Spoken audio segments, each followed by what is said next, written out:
Hello and welcome to another thought-provoking discussion. Today we're diving into the complex philosophy of dictatorship. A term that often elicits strong reactions, dictatorship is a form of governance where absolute power is wielded by one person or a small group. From Julius Caesar to Joseph Stalin, history is replete with examples of dictatorships. Yet, the philosophy that underpins this form of governance is as fascinating as it is contentious. Within the layers of dictatorship, we find elements of Machiavellianism, authoritarianism, and even, some argue, efficiency and stability. Yet we also encounter human rights abuses, lack of accountability, and suppression of dissent. It's a complex, often paradoxical landscape that's deeply embedded in our global political fabric. Our goal today is to navigate this landscape, to understand its contours, its peaks and valleys. So buckle up and join us as we dissect the dual nature of this controversial form of governance. Before we delve deeper, we must first define what a dictatorship is. A dictatorship is a form of government where absolute power is concentrated in the hands of one individual or a small group. It's a system that has been present throughout history, with names like Julius Caesar, Adolf Hitler, and Joseph Stalin often springing to mind. These leaders, while vastly different in their ideologies, share a common thread of wielding unchecked power and shaping their nations through their singular vision. This is a key characteristic of dictatorships, the absolute power that resides with one person or a small group, allowing them to make decisions without the need for consensus or agreement from other governing bodies. However, it's important to note that not all dictatorships are created equal. Some dictators have seized power through violent coups, while others have been legally elected and have gradually eroded the democratic checks and balances to consolidate their power. Now, let's delve into the theoretical basis that supports or justifies dictatorship. Political theories such as Machiavellianism and authoritarianism provide some insight. Machiavellianism, named after the Italian Renaissance political philosopher Niccolo Machiavelli, suggests that the ends justify the means, even if those means involve deceit or manipulation. Authoritarianism, on the other hand, advocates for a strong central power and limited political freedoms.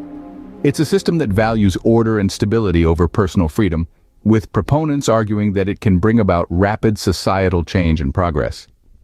It's crucial to remember that these theories do not endorse dictatorship, but rather, they offer a lens through which we can understand why some individuals or societies might lean towards such a form of governance. Now that we have a basic understanding of dictatorship, let's explore its potential benefits and risks. As we navigate through these complexities, we'll see that dictatorship, like any other form of government, can be a double-edged sword.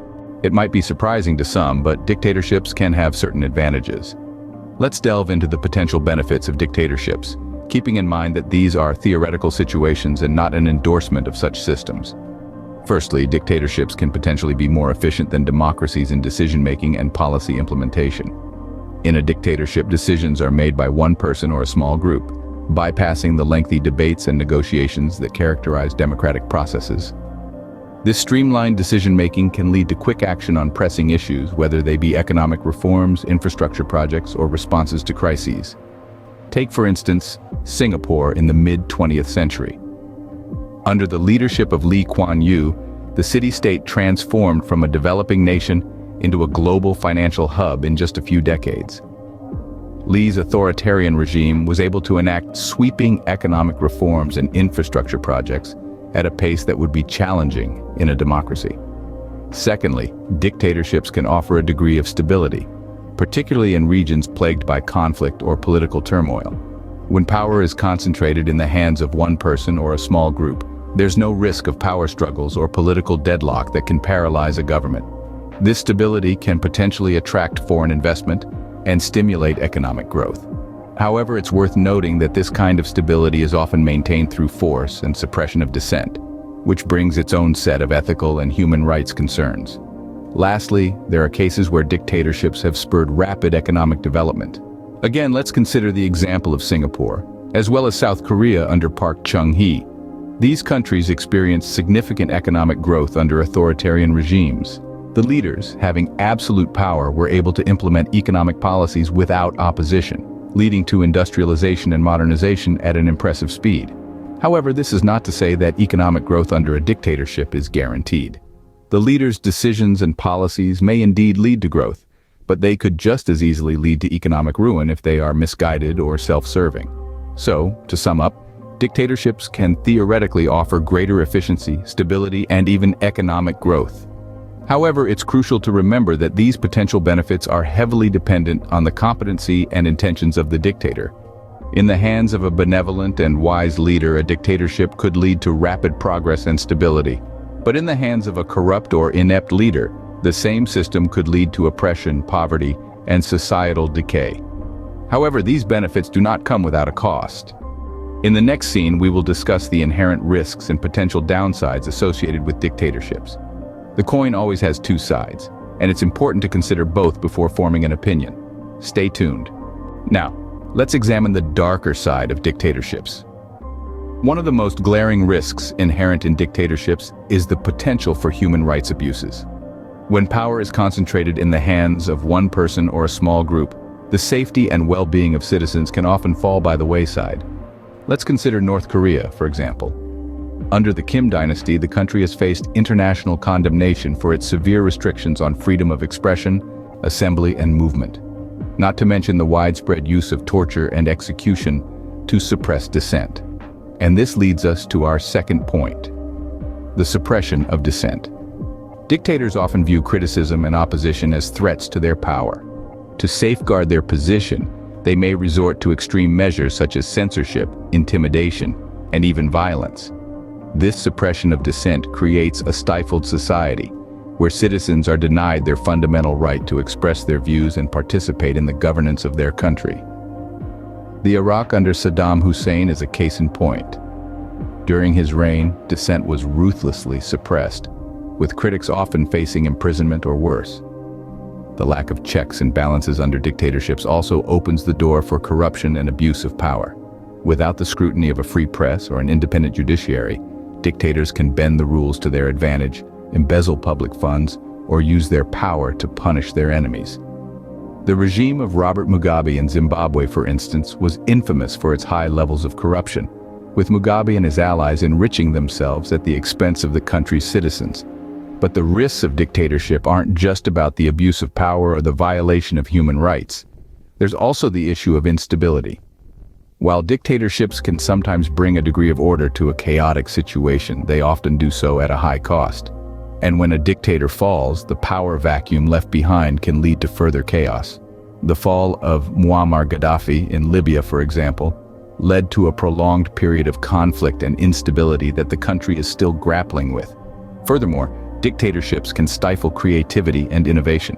By suppressing dissent and discouraging independent thought, they create an environment where new ideas struggle to take root. This can have a long-term impact on a country's development and prosperity. These risks highlight the moral and ethical dilemmas involved in dictatorships. Yes, they can bring stability and efficiency, but at what cost? Is it worth sacrificing freedom and human rights for the sake of order and progress? These are questions that continue to spark heated debate among scholars, politicians, and citizens alike. And, as we delve deeper into the philosophy of dictatorship, it's crucial to keep these dilemmas in mind, because as history has often shown us, the price of dictatorship can be alarmingly high. To conclude, while dictatorships can sometimes deliver short-term stability and efficiency, the risks they pose, from human rights abuses and corruption to the suppression of dissent and stifling of innovation, are significant. These factors underscore the importance of democratic values such as transparency, accountability, and respect for human rights. These risks highlight the moral and ethical dilemmas involved in dictatorships. Different philosophers have varying views on dictatorship. Let's explore a few. In the realm of philosophy, dictatorship is a contentious topic. It forces us to grapple with complex ethical questions about the nature of power, freedom, and the collective good. So, what do some of the greatest minds in philosophy have to say about this issue? Let's start with Plato, the ancient Greek philosopher. In his work, The Republic, Plato presents the idea of the philosopher king, an enlightened ruler with absolute power. He believed that such a ruler, guided by wisdom and virtue, would govern in the best interest of the state. This idea, in a way, can be seen as an endorsement of a form of dictatorship. However, Plato's philosopher king is a far cry from the self-serving dictators we often see in reality. He envisioned a leader who would put the welfare of their citizens above their own, a trait not commonly associated with dictators. In stark contrast to Plato, John Locke, the 17th century English philosopher, argued fervently against the concentration of absolute power. He advocated for governance by the governed, a principle foundational to modern democracy. Locke's philosophy centers around the social contract theory, where people willingly give up some of their freedoms to a government in exchange for protection of their remaining rights. In a dictatorship, this contract is often violated as the ruler wields absolute power without the consent of the governed.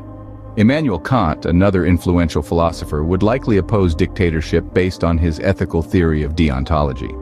According to Kant, an action is morally right only if it respects the rights and autonomy of all individuals. Dictatorships, by their nature, often infringe upon individual rights and freedoms, thereby contradicting Kant's moral philosophy. Yet there are also philosophers who might argue that dictatorship can be justified under certain conditions. Thomas Hobbes, for example, believed that in a state of nature, life would be solitary, poor, nasty, brutish, and short. For Hobbes, any form of government, even a dictatorship, is preferable to the chaos and violence of a state of nature. But the question remains, do the ends justify the means? Are the potential benefits of stability and efficiency worth the sacrifice of personal freedoms and rights? This is a deeply ethical question, one that philosophers have grappled with for centuries. It forces us to weigh the value of individual autonomy against the collective good. In the utilitarian view, popularized by philosophers like John Stuart Mill and Jeremy Bentham, the answer might be yes. Utilitarianism holds that the most ethical choice is the one that maximizes happiness for the greatest number of people. If a dictatorship could theoretically provide stability and prosperity for the majority, a utilitarian might argue it could be justified. However, critics of utilitarianism argue that it fails to protect the rights of the minority. In a dictatorship, even if the majority thrives, the rights and freedoms of the minority are often severely curtailed. Is it ethical to sacrifice the rights of some for the happiness of others? These philosophical perspectives underscore the complexities involved in evaluating dictatorships. They force us to question our values and assumptions and to consider the delicate balance between individual rights and the collective good. In the end, the philosophy of dictatorship is a double-edged sword. While it can theoretically offer stability and efficiency, it also poses significant risks, such as the potential for human rights abuses and the suppression of dissent. It's a topic that challenges us to think critically about the nature of power, the role of government, and the value of individual freedoms. These perspectives further emphasize the complexities involved in dictatorships. To sum it up, dictatorships are a complex issue with potential benefits and inherent risks. We've explored the historical context and theoretical underpinnings of dictatorships, seeing how absolute power can sometimes be a double-edged sword. On one hand, we have seen how dictatorships can bring about efficiency, stability, and even rapid economic growth. Decisions can be made quickly without the delays associated with democratic processes. This can bring about a sense of order and progress, especially in nations that were previously chaotic or war-torn. However, we must also acknowledge the inherent risks that come with such concentrated power. Severe human rights abuses, lack of accountability, and the suppression of dissent are all too common realities under dictatorial regimes. The absence of checks and balances can lead to corruption, and the stifling of opposition can result in a society where fear outweighs freedom. The philosophical perspectives we've discussed further underscore the complexity of this issue. Theoretical arguments from philosophers like Plato and John Locke highlight the ethical implications of prioritizing stability or efficiency over freedom and individual rights. As we conclude, we invite you to ponder on these complexities. Consider the dichotomy of impacts that come with dictatorships. Do the potential benefits ever justify the associated risks? It's a challenging question with no easy answers, and it's one that requires thoughtful consideration and informed discussion. What are your thoughts on dictatorship? Can it ever be justified? We look forward to hearing from you in the comments. Your engagement helps us all to better understand these intricate philosophical and political concepts. As always, don't forget to like, subscribe, and share this video for more philosophical discussions. Your support allows us to continue producing content that provokes thought and fosters understanding. Thank you for watching.